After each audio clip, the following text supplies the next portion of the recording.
Welcome into the Arkansas Softball Central podcast. I guess the first edition, at least of this kind. Now, if you're looking to the lady on my, left, probably you're right. Depending on, I guess it was maybe the left. I can't tell directions. We're getting off to a really good start here. But you'll recognize Joley Mitchell, 2025 national champion, former state champion at Rosebud, Max Preps Player of the Year. If I went through all her accolades, that'd be an entire show. But you've seen her doing the fantastic player spotlight episodes that I guess we've got about 4 or 5 of those out right now. So go check those out. And then we got more coming.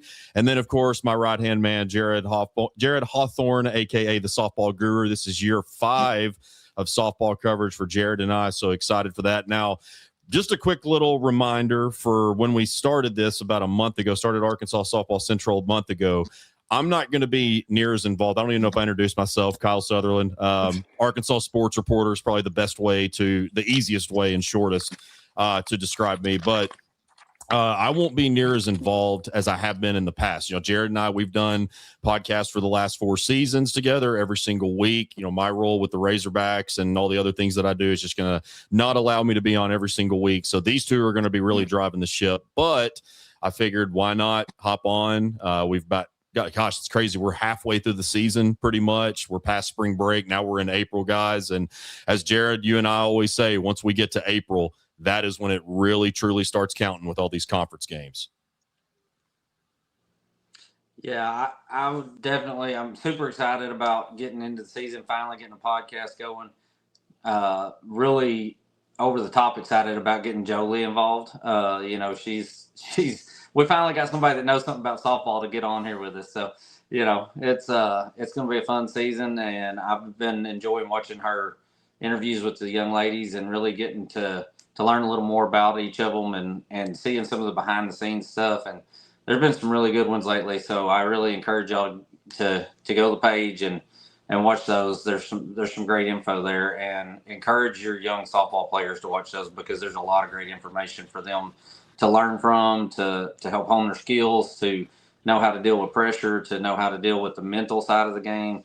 There's so much good stuff in there. So I encourage y'all to go look at that and pay attention to those videos and keep watching them as they come out.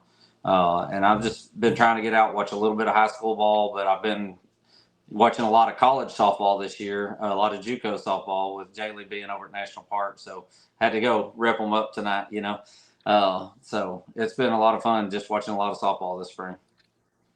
Yeah. And Joley, talk about, just before we get started into the teams here, just talk about some of the things. I've watched every single episode from beginning to finish, and I know I've gotten a lot out of those. And that's what those are all about. Like, obviously, Jared and I have talked about this on a podcast for 4 years, and now you're getting involved this year. So we talk about what goes on the field and things that we see for a few hours, maybe a couple of times a week, but you're peeling back the layers a little bit and getting these actual stories. So what have you gotten out of this already so far from what you've been doing? I think that most of the time when I talk with these girls, like, I give them a heads up, and just to clarify, I do send them questions ahead of time, but they're very basic questions. And then when I intro with them and things like that, they always bring up things that spark a memory of mine that I feel like it's an experience that can help somebody else. So I can generate as many ideas as I can generate, but if I don't have somebody to help me out, that's what the girls are here for. And so not only are they sharing their stories, they're also helping out the future generation of those kids that potentially are going to run into these issues. I've ran into nearly all of the issues that they've ran into over time. I mean, I was a player for 20 years and been there, done that, played at the upper collegiate level, won a national championship. And so just also pointing out that no matter what level you get to, you're going to experience those hardships and that adversity. So are you going to keep trucking, or are you going to back down from that challenge? So it's been really fun, making new friends, because I'm just such a social butterfly, and all these girls are just kind of like how I was when I was in high school. So I love being around them, talking with them, and they've all been wonderful just to chat with and, deal with, especially with busy schedule in the middle of the year, spring break, all of the things. So that's why I posted today on our page, just like, hey, I want to hear more topics, because these are things I can bring up with girls in the future, and also things that I can talk about from my past experiences to help out the future generation of softball players. That's good stuff. Yeah, so go check those out. Like I said, we've got already about at least a handful, but you got I more, think we're up to coming 6. out next week. Today was 6. Yeah. Yes. Yeah. Mm-hmm. So got a lot of good ones and more on the way. So Now we'll get into the team. So for the ones that have followed Jared and I guess since 2022 season, we've always just started from the top and worked our way down. So of course we'll start in 6A as always. And guys, I think coming into the season, it was just really Bentonville again, and not just Bentonville again because they had who they did coming back, but then you add Dalen Osborne in the circle. You've got two. I said on a podcast the other day, I mean, they've got two P4 pitchers. Most in the state don't even have one. So that obviously gives you an advantage on top of what they brought back 1 through 9. Harbor also in that mix as the 2-time defending runner-up to Bentonville. But Bryant especially has been one of those teams in Bentonville's side and the thorn in their side in the past few seasons. You think to 2023 when, look, I mean, that was a fantastic Bryant team that ended up winning state. I don't want to take anything away from it, but that was an upset at that particular time. And I think that's hard to argue. And then they beat them head to head earlier this season. So in that tournament, it was like a little round robin deal they were playing in Louisiana. So I thought coming into this season that Bryant definitely was going to be certainly that number 3 team hands down in Class 6A. But to me, they're right up there, and they proved it not just with the win over Bentonville, but what they have done up to this point, that they are a legit state title contender and why they are number 1 in some polls. Well, I always defer to the ladies first. Joley, you got anything you want to throw in on that one? I mean, I'll just say this. From my own experience, I've been out of the Arkansas softball scene for a while. I mean, this is going to be my 7th year since I graduated high school. So I'm kind of clueless going into this year, but I will say this. I've always really enjoyed watching the bigger schools play because of the talent pool that they have. So it's been really fascinating to see these bigger schools, going at it head to head. And it's kind of like, hey, these are the high energy games. There's more people around. The talent is so much better. And I mean, like, when I was playing in 3A and it was like, and ball, no, that's different. But I think it's really cool to see how competitive these bigger schools are compared to the smaller schools. And there's a lot of different factors, and I'll say anything. I mean, obviously they've got a little more pull than it would be if Rosebud had some pull. Like, that's not the same thing. But I'm very interested to just see how 6A especially, they're always like switching it up. I feel like obviously like Bentonville is, they're up there, but you can't really count anyone out. That's kind of what I've noticed over the last month or so. And so the whole group is very interesting to watch, and so are their players, especially. Well, I know me and Kyle talked about this a little bit off the air before the season, that, it may be the Bentonville show again, and that, Bryant and Harbor, they're going to be in there. Well, Bryant has really come along. And then, obviously they got that win head to head. And then when I did my rankings, I put, after Bryant lost to, I think it was Cabot the next week, I put Bentonville back at the top of my rankings. And I got like 3 people that immediately messaged me like, what are you doing? Bentonville got beat by Bryant head to head. Well, I know that. But if you're asking me who the best team with the most depth and the best chance to be number 1, I still think it's Bentonville. Agreed. Bentonville is loaded. Bryant is super talented, but I don't think Bryant's as deep as Bentonville. And I think that Bryant can beat Bentonville on any given day, just like they did. But if you played them 10 out of 10, I think Bentonville's going to win at least 6 or 7 of those. And that's just because their depth. They've got so many weapons. You're talking about Dalen Osborne and Darby Burnett in the circle. They're just, those are both really legitimate elite pitchers, and you have 2 great arms there. And you've got to, I think, and if I butcher names, please forgive me, because there's a lot of these kids that I don't know their names, and I'm going to pronounce them wrong, and y'all can tell me how to pronounce them the right way. But Alexis Larenage, I believe is their name, is a really a top-notch ball player. Kylie Wyman, and there's just so many kids on Bentonville's team. When you look up and down that roster, that is like, golly, they are loaded. I mean, they make me think of a college roster rather than a high school roster. And a whole bunch of those kids are committed to go play college ball, and some of them at a really high level. So I do think Bentonville's still the best team in 6A, but Bryant is not far off of that. I think they're right there. I think they, like I said, can beat Bentonville on any given day. Harbor is really good.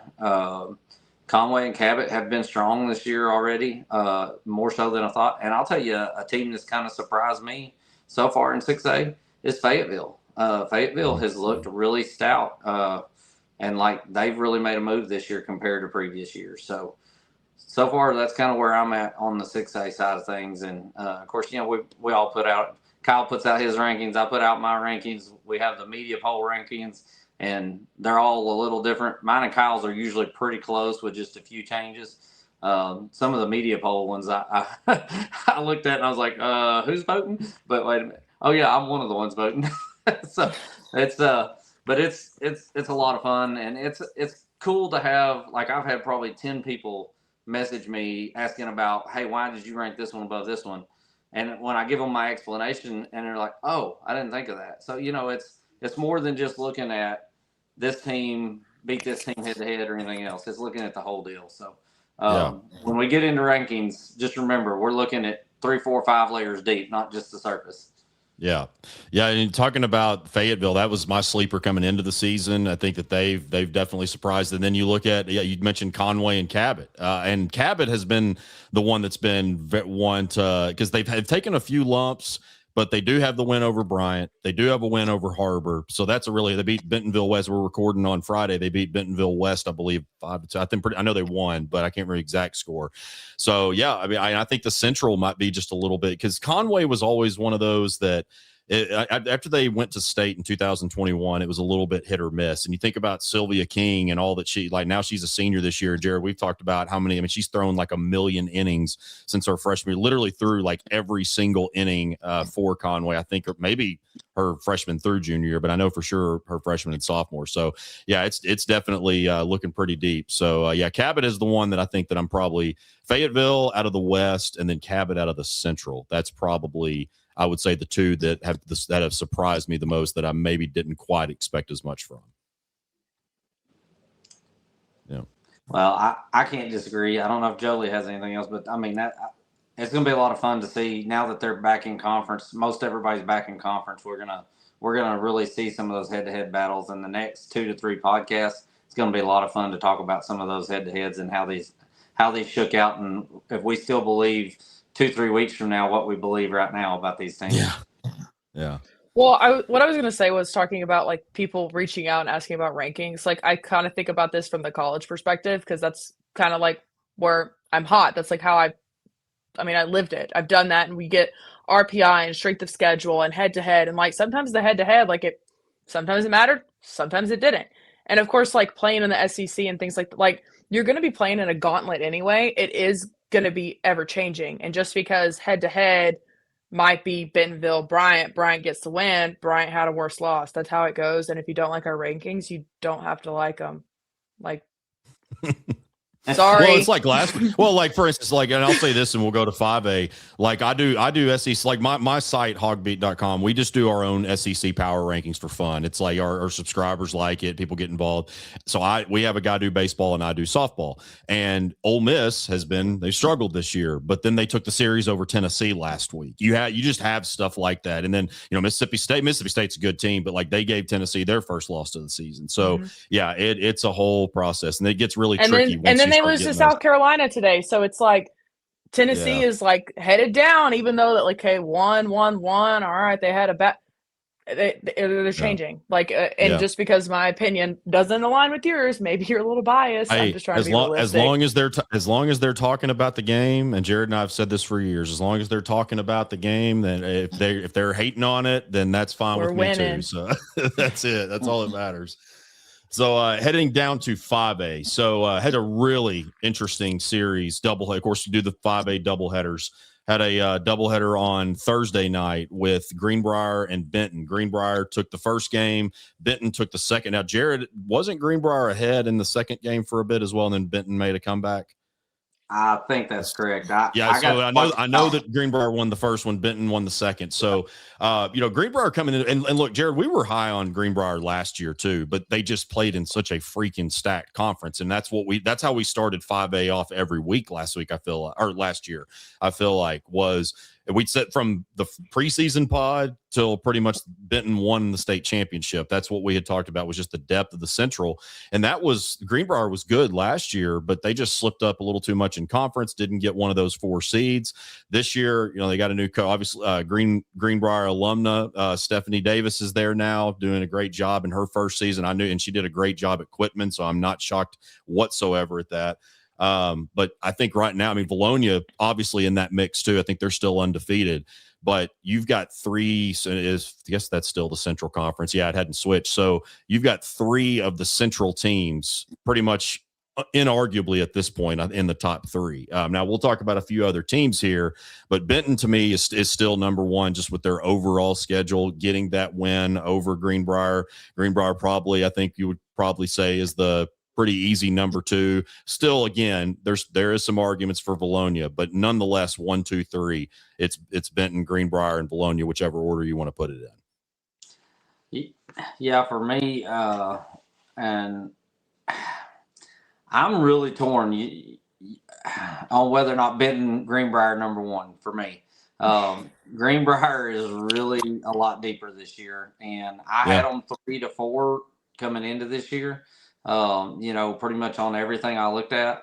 And after watching, I got to watch about half of the first game against Benton the other night. I was watching on Game Changer coming back from Newport from college game. And I was watching it, of course, it's on a phone screen and trying to see all that. But it was a really good game. Good defenses, good pitching. Kids were putting a bat on the ball. It was just great softball at the high school level. And, Greenbrier got that first game, and Benton had their chances. Benton had a couple of chances to get back even after Greenbrier scored those in the 7th. But I think, honestly, I almost put Benton and Greenbrier dead even, and Valonia is maybe a hair off of that. They're all 3 so close to me. They're almost interchangeable, all 3 of those. There's just a lot of talent, and Greenbrier, I didn't know as many kids coming into this in Greenbrier. I kind of looked at them a little bit last year, and then this year I've been trying to get a handle on them because there was a lot of people I didn't know, and I was looking at it, and I got a chance to talk to Stephanie Davis for just a few minutes today, and they got 3 or 4 kids that are hitting right around 500 or above in the starting lineup. They're just smashing the ball. You got kids like Tristan Mosley and Cameron Pedinas and London Steplock and Ellison Miller. And then you got 2 girls that are throwing the ball really well, Lindley Thomas and Charlie Carter. They've really put together a squad that is bought in. They're really working together. From what I'm hearing, their chemistry is really good. They may have what it takes this year to unseat some of the favorites. They're just looking like they have made a jump this year that I wasn't quite expecting. I was really thinking they were going to be more that 3-4 range, and Greenbrier is really kind of making me think that they might be the best team this year. Very well might be, yeah. Joley, you got anything to add to that? I got a few things, but I don't want to steal your thunder. Yeah, I was just going to say one quick thing. Personally, looking at both Benton and Greenbrier, I'm with you, Jared. I'd have put them both at 1. Have Valonia right off underneath them. No ties too bad. allowed. My opinion, too bad. Now listen, head to head, and you have a double header, and you both, and like you said, Greenbrier was ahead. It is what it is, but that shows a lot of fight from Benton. But Greenbrier had the upper hand most of the day, so you can't really discount either one of those things. So it's fair. Tie. Yeah. Sorry. Yeah. I'm not a huge tie guy. I don't like ties, even though I put a tie in my rankings. We're cussing on a children's podcast right now. But listen, I'm just gonna say this is one spot where I almost feel like it is a tie, and it's because there's so much talent on both squads. When you look at Benton and you've got two great pitchers, Rexy Crane and Bella Villanueva. I can never say her name. Villanueva, yeah. and then you got great hitters in Colklager and I'm going brain dead now. Little lefty slapper. There's KB Moix. Yeah. Moist. Yeah, I was gonna bring that there. KB Moist. You got athletes, speed, hitting ability. You got great pitching. I mean, like you look everything you asked for to watch great softball. Both these teams are loaded with it, and they both went to the seventh inning, being right there. The ball games both came down to the seventh inning in a doubleheader the same nights with great pitchers on both sides. Like, I don't know how you don't put them as a tie. Like, it's so hard. I mean, it's a good argument. No, I understand where you are, Coach. No, it's very and man, and that's the thing too. I look at the Central, and like it's certainly, regardless of what order anybody has, Benton, Valonia, and Greenbrier, it's hard to argue. But then, I mean, Sylvan Hills, they don't really. I look at their schedule, and they don't really have that signature win.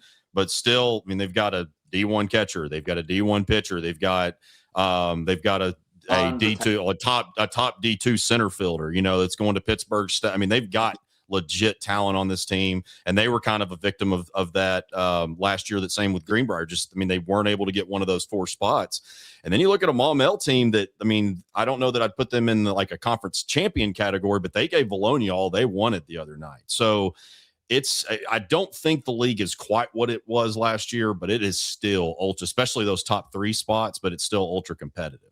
There's no question. And then, then you look down at the South, and I'll let you say, Jared, but I was going to say the South, and you look at Sheridan and Whitehall, and that kind of what we felt like was going to be in that conference. So, I think you've got 2 legit teams there as well. Well, everything you said, I agree with. Sylvan Hills is so loaded with talent, and I think they're kind of starting to put it together a little bit. You got Zamari Ball, and you got Posa, and you got I think the Maidens. Abby Maiden is the center fielder I was talking about. Yeah. Yeah. Well, and doesn't her sister play too? I mean, like there's just a load of talent on that Sylvan Hills team. And, and Valonia is super good. Like, I'm not discounting Valonia. I really think Benton, Greenbrier, Valonia are all right there and almost interchangeable. But when you go to the South, Sheridan is always really good. They're always in the top of their conference.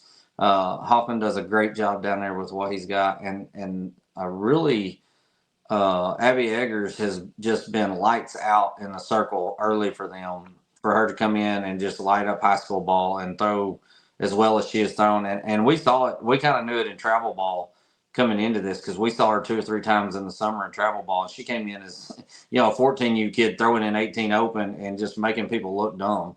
And we saw her a couple of times ourselves with our travel team. And I was like, man, she's really, really good. And so I kind of knew that she might be, kind of busting onto the scene in high school ball this year, and she sure enough did. Sheridan's good. Whitehall's good. Whitehall has been just a step or 2 off of everybody the last couple of years, and then all of a sudden this year they made the move, to put themselves in the conversation to be in the rankings, and and then when you talk about Maumelle a while ago, going back to them, they gave Valonia everything they wanted down to the wire on a couple of different games, so. There's just a lot. To me, 5A is almost. I hate to say this because there's so much depth in 6A and 4A, but to me, this year 5A may be the deepest conference as far as really good teams, 10, 12 teams deep. I can't hear you, Kyle. I'm good for at least 1 mute per pod. It's not a podcast with us if I forget to unmute myself. But no, then you look at those that we talked about, and then at the East, it's kind of always really for the most part. Marion's been in that mix a few different years. Valley View's made a few runs in the postseason, but it's always kind of been, as far as winning the conference championship for a while now, it's always been Greene County Tech's Toulouse. So like they're kind of the favorite in the East, I would say, until somebody else proves them different. And that's kind of the team to beat there right now. Then you look at the West, and I think there's still a lot of uncertainty. I don't think Greenwood's quite figured it out yet. Mountain Home has, I know, at least 1 or 2 key injuries that, like, we'll see what happens as the season goes on with them. But I'll tell you guys, Farmington, I really like Farmington. They are so young. I talked to Shiree before this. Jared, they were really young last year. Of course, they graduated that massive 2020 2024 class that had 8 or 9 seniors that won state. And they played with a lot of freshmen last year. This year, they're pretty freshmen, and they're sort of like Benton was a couple of years ago in 24. They're very freshman and sophomore heavy. One of those is Reed Shiree, that's Coach Shiree's daughter. She was a great player on the basketball team that just won the third or fourth straight state championship. So I don't know if Farmington is quite there yet, but that is, we're talking about sleepers earlier. That was my sleeper coming into the season, and that's the one that I'm really watching out of the West. Well, I saw Joley kind of nodding her head when you said Farmington, so I think she's got something on Farmington. I'm going to let her go, and then I'll say a little bit. I'll just say this. I've seen a lot of powerful things coming out of Farmington, and so I've been paying a little bit of attention to them, more than I was paying attention to anyone before, because this is all new to me. But I've seen some good stuff coming out of there. So I think throwing them into the mix, because I mean, for years I've heard everything about Benton, Greenbrier, and Bologna, and then like now we're kind of in the same boat. And so it's like, yeah, that's going to be its own little gauntlet. So like, who's going to be that one team that's kind of out there? I think it's Farmington. I'd put them ahead of Sheridan and Whitehall. That's just my opinion, but ooh, okay. That's just my, what do I know? What do I know? That's okay. We'll let the people come at her in the comments. Bring it. I don't care. Hey, I agree though. Farmington's a really good softball team, and they've been good for years. But they kind of, they've had a couple of really good years and made some runs, and then they kind of lost a couple of great senior classes, and they were young. And I'm kind of like, Reed Shiree and Destiny Martinez, and there's 5 or 6 really good ball players there, that are just able to have that ability to just change a game. And so when you look at that team, and they're mostly young, loaded with talent, if this isn't their year this year, next year probably is. So, absolutely. That's exactly what I was going to say. Really good team, Well, I mean, like, and from personal experience too, like, you get into like how young a team is. And when I was in high school, like my freshman year, it was, my freshman class and the sophomore class were pretty young. We needed a year to kind of get it together. And then within the year, we ended up winning state championship the next year. Same thing at Texas. We were extremely young. Not me. I was older than everybody in the ballpark, but our team was super young, lots of freshmen, lots of sophomores, and you just need that time to kind of build that bond, the chemistry, and all of those things. So that's why I'm giving Farmington the benefit of the doubt even this year, and I would be afraid of them for the next 2 years. You say something about being the oldest one in the ballpark. Somebody told me something about you needing a walker to get to first base here last year at Texas or something. I don't know. I didn't say this obviously, because I mean, it's top secret. I had a stress fracture in my SI joint last year, so if you saw me stretching at the first base, just know I was wincing on the inside. Oof. Yikes. We just thought you had a bad hip like the regular old women. Yeah. That too. That's genetic. Don't get it twisted. Yeah. Hey, you mentioned Greenwood before we get out of 5A.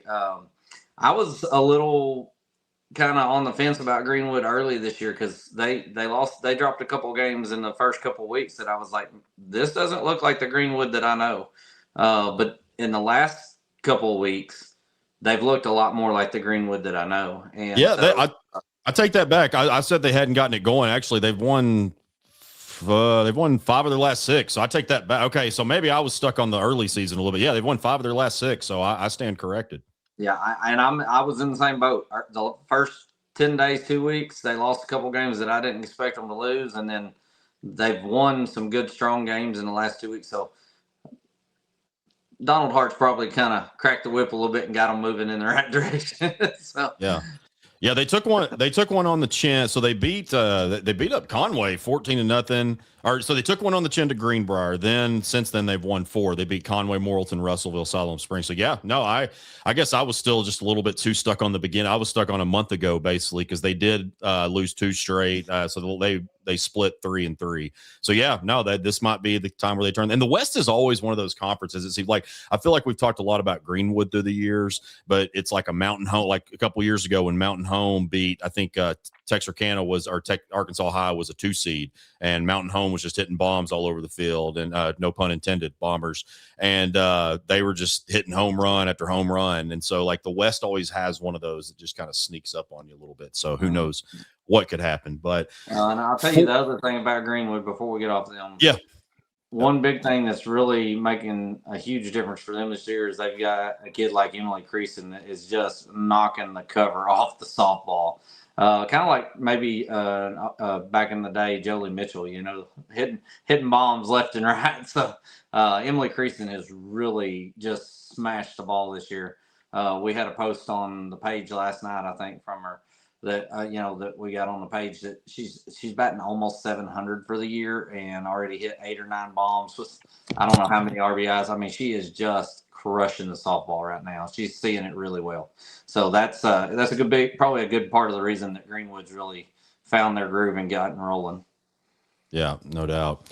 Then heading down to 4A, we always joke every single week about how 3A just gives us headaches. I feel like that's kind of how 4A has been for me this year, like from the very beginning of the season, because it was like, well, you lose arguably the best pitcher in the state, regardless of classification last year. That was massive, but you still brought back a lot, like Lexi Vigils and the kids like that. But like there was a lot coming back. But that was my biggest question, was how would things be without Emory Boland? But I mean, they've still performed very well. They're still, I mean, they took one hard on the chin to Bentonville Friday, which look, there's no shame in that. A lot of people are going to do it, as we talked about earlier. But I mean, they've played Rogers, they've beat Sylvan Hills, they've beat Bentonville West, they beat Farmington.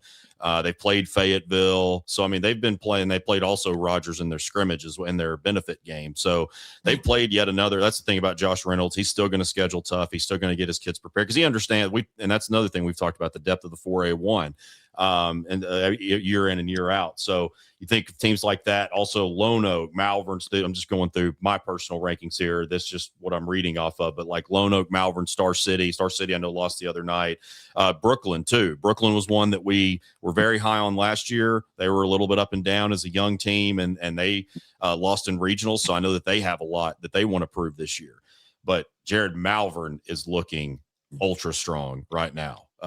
They played a really good game against Sheridan the other night. Look, we know what they can do with Kendall Watson and Hattie Davis, all those girls. But P. Ridge, to me, I think is still deserves that number 1 spot. But Malvern, Lone Oak's another one that's made some noise, but Malvern is really loud right now to me. Yeah, well, if I'm going to touch on Malvern, yeah, you might have to sit down and get your notebook out because they're loaded. I mean, they are absolutely loaded. And, of course, we have raved about Kendall Watson for as long as she's been on the planet, I think. But there's not a kid in Arkansas that hits the ball harder than she does. They're just not. She can hit it from on her shoestrings and hit it out of the park to over her head and hit it out of the park to 3 feet in the other box, I think, and hit it out of the park. So, I mean, we have been punished more than once in travel ball by her, and you either throw it at her or roll it up there because otherwise she's going to hit it out of the park a lot of times. But she's phenomenal. She's pitched well this year also. Hattie Davis has done well. Raina Morgan for Malvern has smoked the ball this year, and she's been a playmaker for a long time. Alexis Jenkins, I mean, you look up and down her roster, and it's just a who's who of headed to college athletes. They're loaded. I mean, they've been loaded for several years. They're always in that top 5 or 6 conversation in 4A. Lone Oak this year is really good. I don't know their roster as well as I do Malvern's because I haven't seen all those kids as much and faced them as much. But Trent Davis has really turned that program around and headed it in the right direction. And I know there's a lot of talent there, and they've had a couple of young ones that joined in with some of the kids they had, and they're really headed in a good direction. P. Ridge, you got Abigail Rogers and Mackenzie Whalen are both good ball players. And then you've got a new pitcher after Emory Boland, Hope Conkler, that has really thrown the ball really well this year. Very impressed with what I've seen and heard about her so far. and that's some really big shoes to fill when you're talking about coming in behind Emory bowling. So, but she's stepped right up and not shied away from it and done a great job. And you mentioned Brooklyn. Brooklyn is fantastic. They're young still. Got Amaya Curry and Kennedy Brooks and Emery Booker, and I mean, there's just a whole pile. Young pitcher in Brooke. I don't know if her last name's Pulliam or Pulliam. She's throwing the ball really well. Just all up and down that. That's a lot of talent in that one. That I think you mentioned someone taking it on the chin to Greenbrier. I think you're talking about Greenwood. Brooklyn took one on the chin to Greenbrier tonight, I think, and took a loss like 10-2 or something like that. I think we're going to have to say that a lot. Somebody took one on the chin to Greenbrier this year, but Brooklyn is a really talented team, still very young. I'm gonna say that they're a team that maybe not this year, but probably next year and the year after are going to be teams that's competing for state title. And Gosnell, we hadn't talked about them any, but Gosnell is really good this year. Wynn's good, Gentry's good, and you mentioned Star City, and there's a load of them. So and some of those teams are kind of up more Joley's direction, so maybe she can throw in on a few of those. Well, this is what I was gonna say about Kendall Watson. Listen, I know we had a little discussion. I'm sure this was the intentional walk discussion that we had a couple of weeks ago. Yeah. And I threw my piece in there. It's part of the game, but be better, make your pitchers more competitive, but sometimes it's hard. Kendall Watson, this is your invitation. I want you to go after some of my records. I'm more than happy for you to just shoot it that way, but I've heard a ton about this kid. And I'm even a little scared of her, and I don't have anything to do with it. So, hearing all the good things about her, and then especially when I'm looking at this list of the 4A teams, I feel like I've seen tons of individuals from these teams, not necessarily the teams themselves, but it gets down to if you got a couple of kids on the team, they can make a huge difference. Yeah. I think that one of the more and this is something we talked about a lot last year, Jared, when Gosnell, of course, I think they were good last year, but they really made their noise in the state tournament. And that league that they're in, I think it's the 4A3. I'm pretty sure it's what it is, whatever conference that is. But with Gosnell and Brooklyn at the top, there always seems to be West Side throwing a kink into things one way or another. No matter what their record is, they always seem to, at the end, somehow, some way, whether it be to steal a 2 seed or just they always seem to be competitive, when it matters the most. So that's what I'm looking for in that conference. And then also too, you mentioned talking about the star cities of the world, Monticello. I think that, losing some from the 25 class did hurt them, but I'm still interested to see what could happen in the 4A8. Monticello, is having another good year too. So those two leagues kind of one in the north, both on the east side, one in the north, one in the south. Those are two leagues that I think that I'm keeping an eye on. And also too, one team that maybe which we haven't seen enough, I guess probably the best way to describe it, maybe just haven't seen quite enough of yet, that I am keeping an eye on is Boxside. I mean, that's always a team that you do have to watch. And also the fact that, I know that they lost a good bit from 25 as well, but they were in the state championship too. So maybe a few others that didn't, again, I'm not looking at West Side, necessarily as a state title contender, but just maybe something to throw like a wrench in things as we get deeper into the season, because you just never know what can happen. Well, I'll touch on a couple of those things. The one thing you mentioned, the 25 class, we haven't talked about that yet, but I'm gonna mention it real quick. So historically, the 25 class was the highest rated class to ever come out of the state of Arkansas. Top to bottom, it was the most highly rated kids, most widespread class of college prospects that Arkansas has ever seen. And it wasn't even close. They were so much higher rated than we've ever had in Arkansas. There were so many great pitchers that came out of the 25 class, so many great hitters that came out of the 25 class. You almost have to have a little bit of a let off this year to not have those 25 kids in there. But I'll tell you, the next class that I think is going to be the amazing, highly ranked, maybe even touch where the 25s were, is the 28 class. The 28 class is really loaded again. 26 and 27 got some great players, but they're maybe not as deep and as widespread. But 28 to me is looking really, really strong again. And when you talk about that, I think you start talking about, Gosnell and Avery, and I think you pronounce her last name McCann. She's just a phenomenal pitcher, and I've been watching her and hearing about her. Even she's so respected up there that I've got people from competing schools sending me stuff about her, about how amazing she is. I've had people from 3 or 4 other schools in their conference send me notes going, this kid is unreal. Y'all need to be talking about her. And then looking at her stats, I mean, she's basically averaging 2 strikeouts an inning for her career so far. So she is definitely throwing up there. I think Monticello is really good. They got a chance for sure to win their conference down there.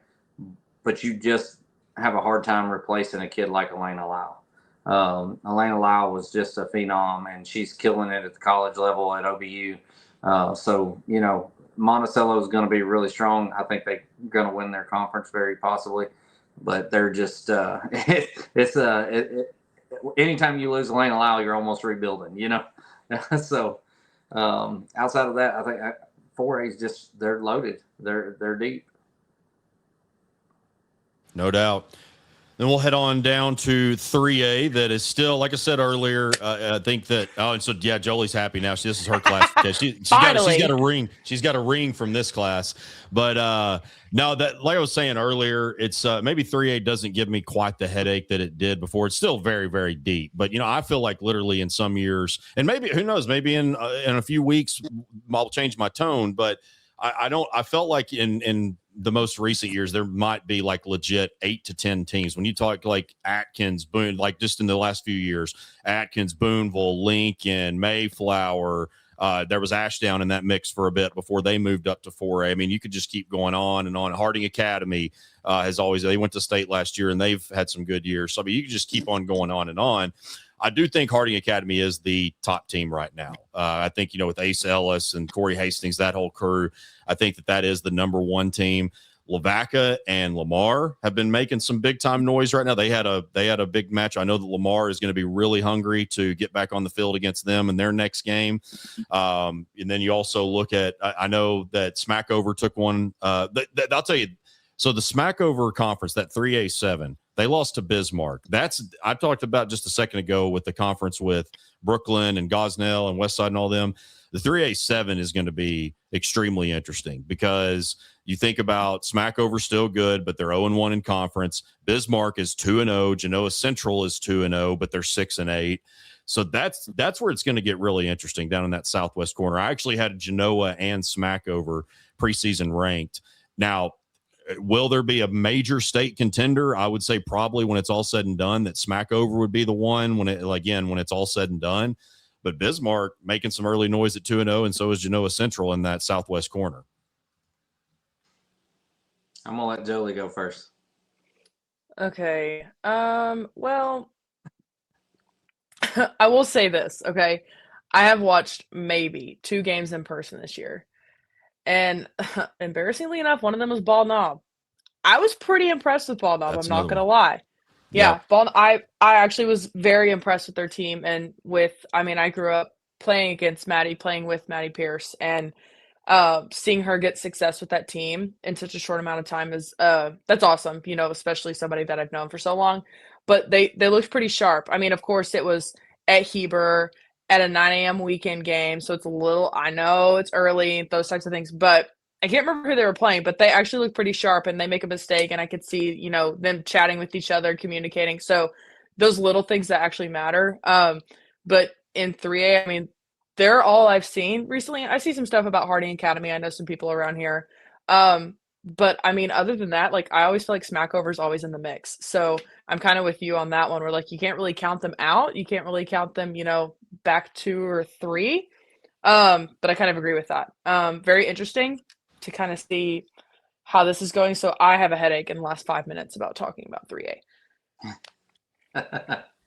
Well, definitely right now, I would say that Harding Academy is the number one team in 3A until somebody can knock them off. I think Lamar, Bald Knob, Smackover, Lavaca, they're all right there, within striking distance for sure. You know, that game yesterday with Lamar and Lavaca, that was a really good ball game. I got to watch about half of that one on Game Changer, and I will say this: it was one of those games where you feel like I almost felt like Lamar outplayed Lavaca, but they just could not get a hit when it mattered. They could not put a runner across when it mattered. And to credit that to Lavaca, they pitched well. They played great defense. They held them in check because there were several times that I saw Lamar with runners on base and a chance to score to tie it or go ahead and just could not get the hit that they needed. And to me, the pitcher for Lavaca got a lot of weak pop-ups. That was the one thing that I noticed. I don't know if she's throwing a lot of rise balls or what she's doing, but definitely got a lot of weak pop-ups to help get her out of innings. And so I would say both those teams are really, really deep, really strong. I don't know very much about Bald Knob, and I'm going to try to get to know them more. But I've had probably 6 people send me notes saying Bald Knob's really good this year. Bald Knob's really good this year. Our old buddy Chris Vines sent me a note one day. He said, keep an eye on Bald Knob. They're really good this year. And I don't know if he sent it to other people and they sent it to me or what, but within like 10 days, I had like 5 or 6 people tell me, hey, Bald Knob's really good this year. So, I think you're going to have probably five teams that we're going to for sure talk about nonstop throughout the year, with Harding Academy, Lamar, Bald Knob, Smackover, and Lavaca. I think those 5 teams we're going to talk about in 3A throughout the season. They're all going to be good. They're all going to be in that top mix. But I'll tell you a couple of teams that we haven't talked, or maybe 3 teams that we haven't talked about yet in 3A. Cave City, to me, is kind of a little bit of a surprise. And I've got to get to know their team and find out a little more about their roster. But looking at them and Melbourne from that conference, those were the 2 that I was thinking of. Well, in Melbourne too, I've got them up there. They've got some quality wins. Cave City does, and Melbourne does. And of course, if we're in 3A, we have to talk about Mayflower a little bit. Mayflower every season schedules the hardest possible schedule you can ever imagine for their non-conference, their early part of the season. And we're always looking at them, and it seems like they always are around 500 or so. And we're like, man, I don't know about Mayflower. And then they get in conference and they terrorize people. And they get rolling. And just like last year, they started slow, kind of built up. And by the end of the year, they were rolling right through a state championship. I don't ever want to count Mayflower out. And Jeff Hill's got a good squad there. And he's still got a lot of talent there. And he lost some good players last year. He lost a really good player in Kylie Branscombe. But once again, I was watching their schedule. And me and you've talked about this off the air, Kyle. Mayflower scheduled a crazy tough schedule early. And they kind of took some on the chin. And are they who they used to be? And then all of a sudden, it seems like the last 4, 5, 6 games, they're kind of getting that ball rolling again. And if they continue to improve and get rolling like they did last year, who knows where they go through the end of this season. And I've heard good things about Hoxie and Charleston. I don't know. I've got to do some more research on their rosters and stuff, but I've probably had 4 or 5 people send me stuff on both those teams that they're good, solid teams in 3A. 3A is deep. I don't know that they're as deep as they have been in past years. I do think the 25 class leaving hurt 3A as much as any conference, but definitely 3A is deep. Yeah, no doubt. I'll focus before we go down to 2A. I'll focus in a little more on that 3A5 because I agree. I wholeheartedly agree about Mayflower. I think that the back half of the season is going to go a lot better for them. And that conference, I think Harmony Grove, Haskell, and maybe not kind of like what we were talking about with Farmington and a few of those other teams. Maybe not quite this year, but I know that Haskell Harmony Grove has a lot of talent. And then also in that conference, you cannot ever count out Baptist Prep. Baptist Prep, they won state in 21. They got upset by Hackett in 22 with Mackenzie Childers. Now they still have, is it Macy Childers? That's her little sister that's there that's pitching for them. So, I mean, I think she is still their pitcher. I think she's a 27 if I'm not mistaken. But Baptist Prep is always one that you can never count out. But just looking at Mayflower, Yeah, Jeff Hill. I always make the joke. The guy, he's borderline, and I love him. I'm just joking. He's borderline crazy. I mean, just listen to these teams: Greenbrier, Valonia, Brookland, Whitehall.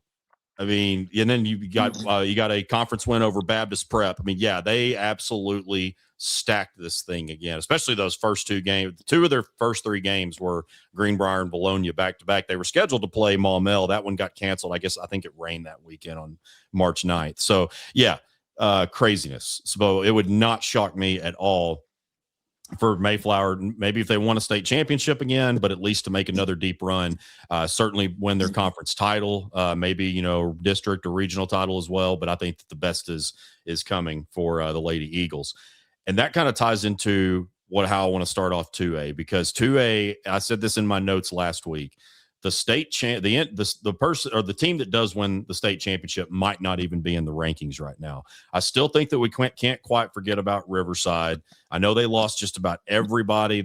They had a similar case to the 2024 Farmington team. I mean, where you just had all of your starters pretty much were seniors that had played since their freshman, sophomore year. Still can't forget about Riverside.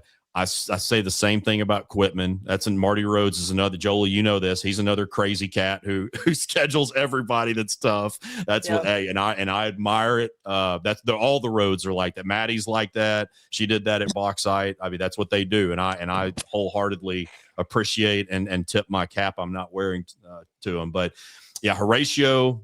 I think they're hands down the number one team right now. Woodlawn obviously has been really, really good. Desark's I think it's probably fair to say on paper, when they're healthy, they've got the best pitching in 2A as far as the Kaylee McDonald and just how deep they are there.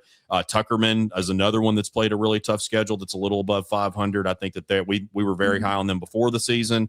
I think that they're going to also have a really good back half. And then also, too, a team like Hector, when you have a walking video game statistic like Serena Myers, what she did she really burst onto the scene last year as a freshman. So I think really with right now, Horatio, it's pretty hard to debate right now that they are not the number one team, but on the outside looking in, maybe on the far outside looking in right now, when you just focus on records, I still throw Riverside, and I think Riverside does have a winning record right now. But as far as Quitman goes in that mix, I think the Bulldogs are in that too. Well, 2A is kind of my jam. We lived in 2A for a long time with Jaylee playing, and so I know quite a bit about 2A. I'll throw a few things in there and then let Joley throw her part in. But I'll say this: Horatio was a really, really good team last year, and we were very fortunate to beat them twice at Cutter. Of course, Jaylee just had a couple of really amazing games throwing the ball in those games, and we were able to squeak out a 2-1 and a 4-1 victory over them. And they have just absolutely gotten better. After they were a really good team last year, and then watching them this year, I've seen them twice already in person. Horatio's really good. They've got two really strong pitchers, Paige Williamson and I believe it's Ayla Lampy. That's a freshman this year. Paige is, I think, a junior. And then both of those girls can play the game. They can throw the ball. They're strong in circle. I think it's Haley Lyons is another good ball player for them. They're strong. Like, they just don't make mistakes. Higgins has got them really playing good fundamental softball. They don't make a ton of mistakes. They hit the ball well. They're pitching it well this year. That was kind of maybe the thing that held them back just a tiny bit last year, is they had a little less pitching and they were a little less experienced. And then this year, those kids that threw all those innings last year, and then a new freshman coming on that's really strong, it's kind of been the difference maker for them. They've looked really impressive. Woodlawn's really good. Lacey Rawls is throwing a ball as well as anybody in the state of Arkansas right now. And Carson Chastain is a really good ball player, good pitcher. You got Kendall Took that can knock the cover off the softball. Just a deep group for Woodlawn, and they squeaked out a game tonight, if my game changer is right, 1-0 over Ouachita, which Ouachita has not been a strong team over the last few years. But they've got a good little pitcher. I think she's a sophomore, maybe a junior. I think her name's Ava Lewis. that she's a little lefty that has really just flipped the switch in her pitching, and she held Woodlawn to a 1-0 ball game tonight. And Washita is looking a lot better this year, and I think a lot of that has to do with the improvement that Lewis has made. Desart is tough. We've talked, I don't know how many times about Kaylee McDonald, how good Kaylee McDonald is. She's phenomenal. She's one of the best, if not the best pitcher in the state. I mean, she's in the top 5 conversation for sure. Committed to Southern Miss, just phenomenal kid. There's so many things that when you talk about Kaylee McDonald that you can talk about, that she's dealt with diabetes in her career and all kinds of stuff, but she is a great kid, great athlete, just really impressive. And then you talked about the video game numbers and things from Serena Meyer to Hector. That kid is phenomenal. She throws the ball crazy good now she's a sophomore, but last year as a freshman, she just lit it up from in the circle. And she hits the ball like she's daggum Aaron Judge or something. She's all of about 5'2" and maybe 120 pounds, but it is solid muscle, and she crushes softballs. So it's crazy to watch a kid like that's not any bigger than she is, just the frame that she has. And she is like a motor with legs. It is unreal. Love watching that kid play. And Magnet Cove's decent. Quitman's played a crazy tough schedule like Mayflower has. We're going to probably see more out of them. And a couple other teams that we really haven't talked about hardly at all the last couple of years. Hampton and Poen in 2A have they're creeping on the scene, and they've got a lot of young talent that's starting to show up. So those are all teams that we're going to be seeing, hearing, and talking about a lot in 2A. Joley, you know any of those 2A teams? I know a few, and I've heard a few things about them. But again, I'm a small school fiend. I love all of them. I will say this about I was talking with my dear friend, apparently of all of us, Mr. Chris Vines, and they were talking about Tuckerman the other day, and one of the girls I give lessons to at Chris's, I want to say she plays at Melbourne. See, I don't pay attention that well, but had not a great game against Tuckerman. Tuckerman is just like this powerhouse. That's all I'm hearing. And I'm like, okay. And then they start talking about the mix of Batesville and things like that. And so they were brought up, and then Tuckerman was brought up. So I've heard good things about them. What I've heard the most about is Desark. And from what I've heard, this is just kind of obviously I've heard wonderful things about Kaylee and how wonderful a pitcher she is. I've seen some of her stuff. She's legit. Just that they need a little help with offense. And so sometimes it gets down to when you start playing those tougher teams at the end of the year, your pitcher can't win the game for you. So, from just kind of what I've seen, what I've heard, I would wish that team would have a little bit more power, better hitting, those types of things, so that Kaylee could really shine as far as their record goes. Other than that, I've heard great things about Horatio as well, seen some good stuff on the page about them. And then of course Quitman, Marty's like family to us, and I definitely agree with it's a great thing for teams to have these really tough schedules early in the year, so when they hit that adversity at the end of the year when it really, really matters, that's when they're going to be at their best. So yeah, I wouldn't count them out either. Couple more I will add before we finish out with 1A. East Poinsett County, 8-1. They went to state about 4 years ago, and that was another one that graduated a big class in 23, and then they just haven't quite gotten back to that point since. But right now, off to a really good. Usually, that conference pretty much comes down in the 2A3 to East Poinsett County and Riverside. Then Jared, also Bigelow, 10-1. We talked a good bit about them last year. They were kind of on one of those outside look. I think they actually may have cracked when we did 7 teams last year. I think they might have cracked the Super 7, or at least were on the outside looking in. So they're always really tough. They're at 10-1. So I think East Poinsett County and Bigelow are 2 others that I'm keeping an eye on. Yeah, I agree. And I actually just, when I was reading down my list, I skipped over Bigelow and missed them. I actually got to see Bigelow part of 2 games live this year when they played in Hot Springs in the, I think it was the BSN tournament. Bigelow looked really strong to me fundamentally. That was the thing that stood out to me, is they just weren't making a lot of mistakes. Nothing they were doing was blowing me away as far as they weren't hitting the ball out of the park. the pitchers were very solid but not overpowering. But everything they did was fundamentally sound. Like, they didn't make a lot of mistakes, and they were kind of that bend but don't break team. That, like, the other team would put 2 or 3 runners on base, but then they couldn't score. It was that kind of thing, and I seen that in both games I watched them. They were kind of the same thing for Bigelow, is they were the bend but don't break and don't make a lot of mistakes. And so if you can play that kind of softball, you have a chance to be really good. And I'll say this, I think her name's Julia Bourne.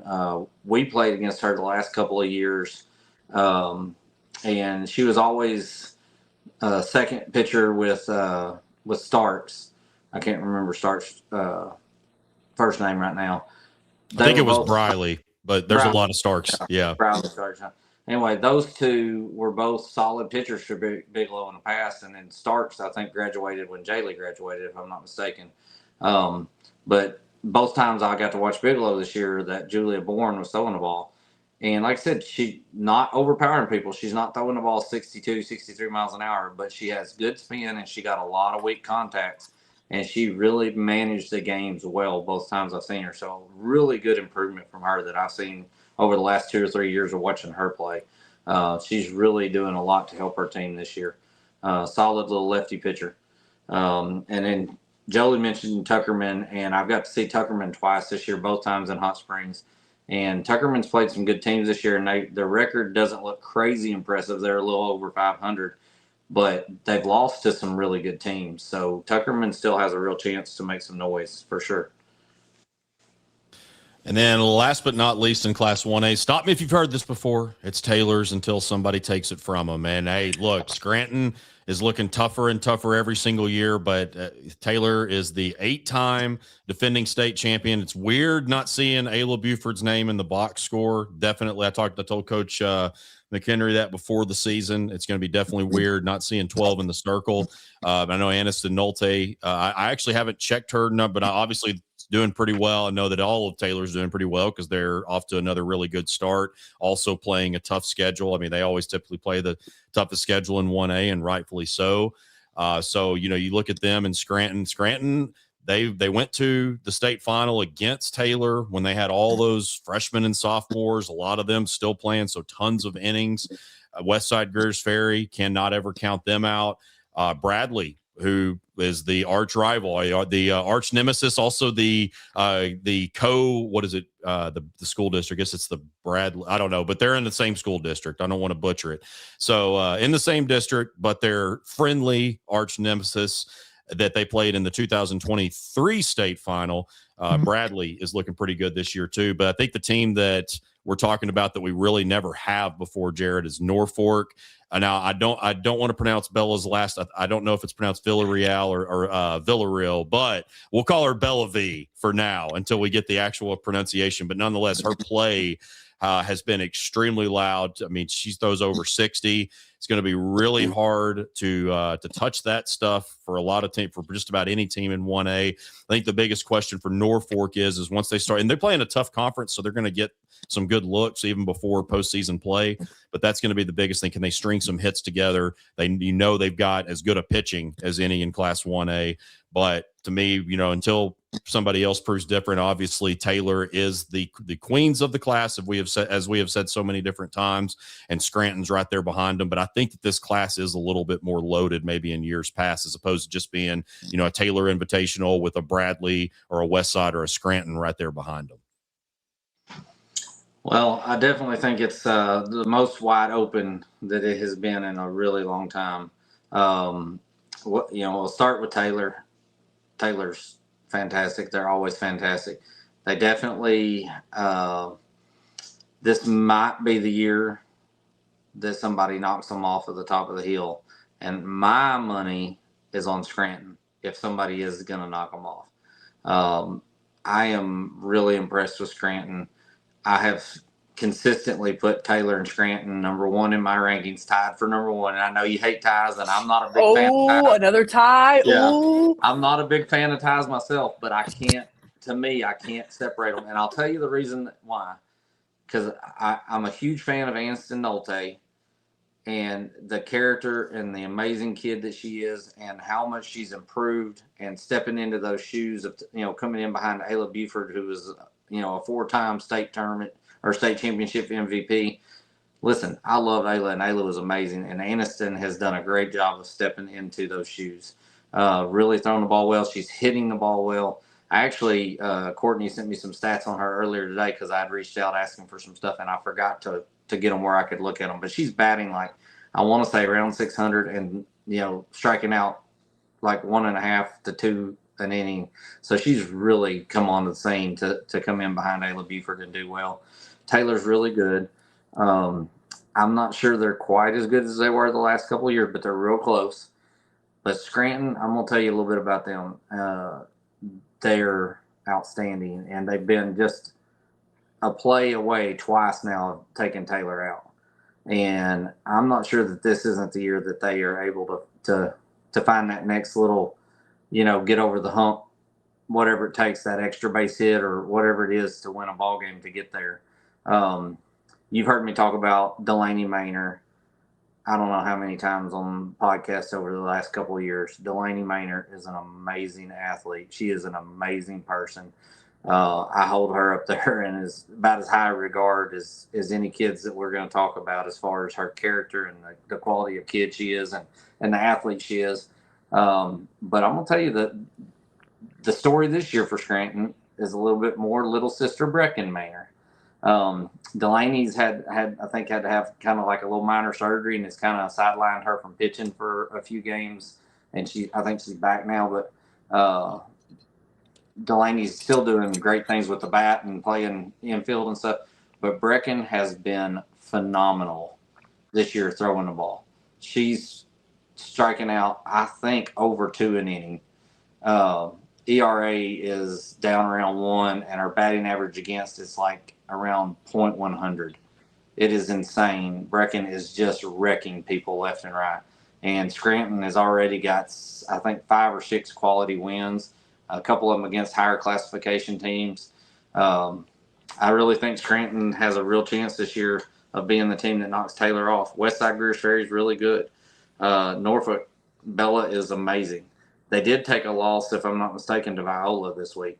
I think they lost either 4-1 or 5-1 to Viola. I didn't see that one coming with the way that Bella's been throwing the ball and hitting the ball. But she might be the top freshman in the class this year as far as what her ability is. Bradley's still good. Magazine's good this year. Bearden has looked really good. They went back down to 1A from 2A.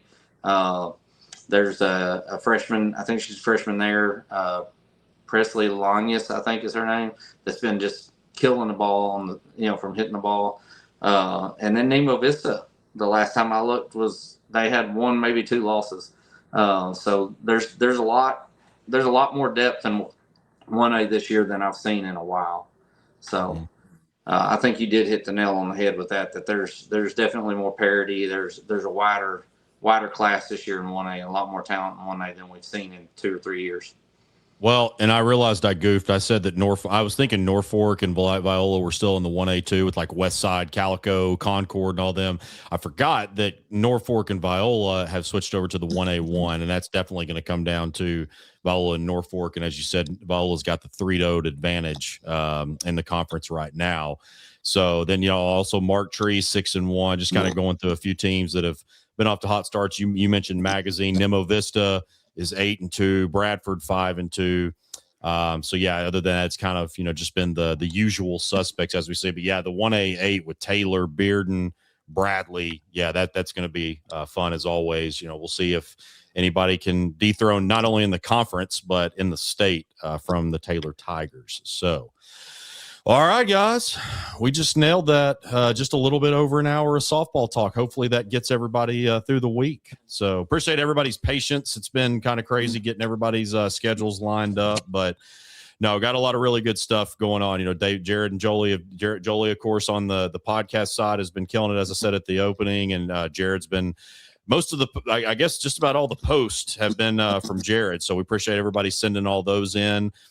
He's been getting those posted, doing a great job with it. So yeah, the sites or the not the site, the page is growing. We appreciate everybody helping out with that. So it was actually, as we're recording, I realized 2 years ago, actually, when Jared and I got let go from SB Live, I realized that the softball community, just the loyalty and the care. I mean, you guys have been amazing to us. And then, of course, I mean, adding Joley doesn't hurt anything either, at least as far as trying to, just trying to butter her up a little bit here. But no, it's great. I'm glad to still be involved. Obviously, I'm not near as involved as I was. I do miss it this time of year. I do miss covering all the prep sports, but it's this time of year that I probably miss the most, just because, that was kind of like Jared and I's baby. We started this thing from scratch. And again, with all the support of so many great parents, players, coaches, we've been able to do some really great things with that. So, unless you guys have anything else, we will wrap this puppy up, as I always close it out to say.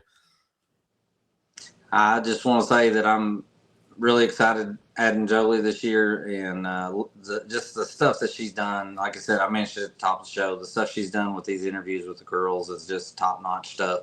And I love the fact that instead of just a couple old knucklehead guys who love softball, we've got somebody who played the game, who knows the game from top to bottom, and actually knows something about softball and what it was like from that side, and from the ladies' side of the perspective to offset a couple old just ball coaches, kind of perspective. But I'm really excited about having Joley, and as we get into these going week to week and getting her more involved, and we had to throw this first one at her and kind of blindside her with everything we were doing, but she's gonna probably knock us off our stools here the next 2 or 3. Yeah. I'm much more prepared now. I know what to expect, but most importantly, just grateful to be in this space with you guys and being back at home and just recognizing the girls that deserve it. I know, I worked really hard growing up as a kid, and so I loved having that recognized, and so I just want to do the same for everybody else.